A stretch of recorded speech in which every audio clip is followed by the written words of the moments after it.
to talk today about how children communicate, not just through their voice, but also through their behaviors. Because that's what I see a lot in the work I do, is I do a lot of consultation to foster parents and staff when kids are struggling behaviorally. And I try to help figure out what that's communicating. And so I just wanted to sort of say something that we all know, is that kids need to grow up in the presence of adults who are responsive to their needs. And this is beyond just their needs for safety and security. All kids need to grow up in an environment where they feel loved and cherished and that they're the greatest thing since sliced bread.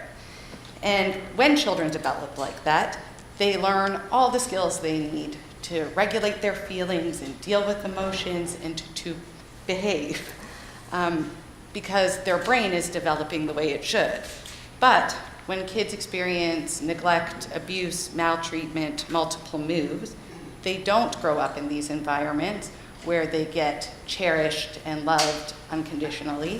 And so parts of their brain don't develop in the same way. So they don't develop the skills they need to be able to regulate some very big feelings. So when we talk about putting the child at the center, we need to also look at how we make decisions about kids, taking into account their need to be unconditionally loved and cherished.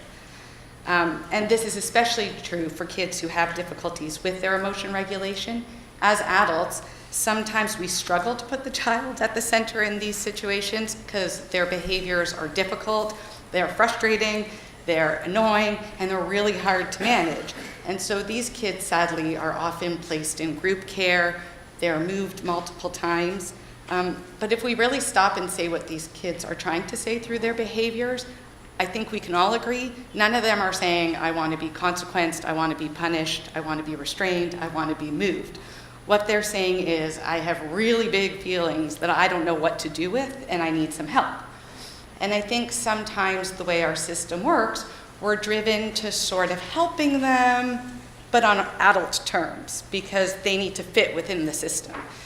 And an example I'll give is in my own personal life. I have a little niece, Nora. She's 6, and she's the most delightful thing. She's pleasant and lovely and chatty, except when she's tired. Then she is a complete monster. She is rude, she is oppositional, she is stubborn. And so the other weekend I wanted to visit her. I hadn't seen her in a while, but the William Ashley warehouse sale was on. And so I was like, okay, I'm gonna stop there first, and then I'm gonna go see Nora. Well, there were a lot of great things at the sale. And so I took a long time. And so I didn't get to go visit Nora till about 6 o'clock at night, expecting that she was just gonna be so delighted to see me, right? Because I was delighted to see her. And she was super grumpy. She wouldn't talk to me, and I'm like, but Nora, Auntie Wendy came to see you. Like, you know, you're being rude, because I was like going after the behavior. And her words exactly were like, well, you came too late.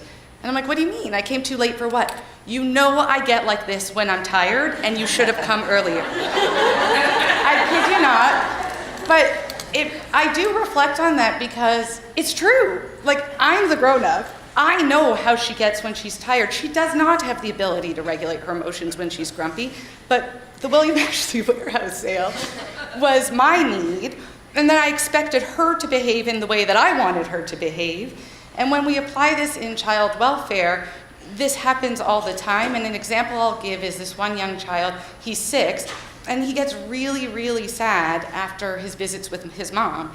And we have a really hard time getting him out of the office. He will lie on the ground, he'll run and hide, he'll try to run into all kinds of rooms, and all of the adults' needs and pressures of the system kind of take over.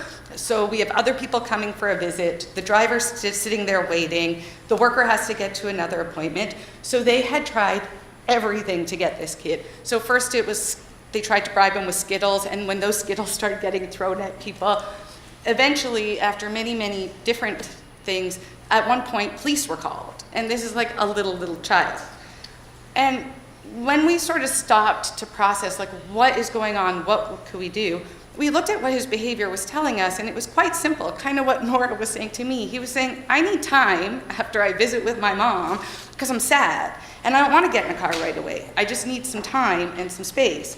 And when we clued in, after a while, just last week, he had to be moved.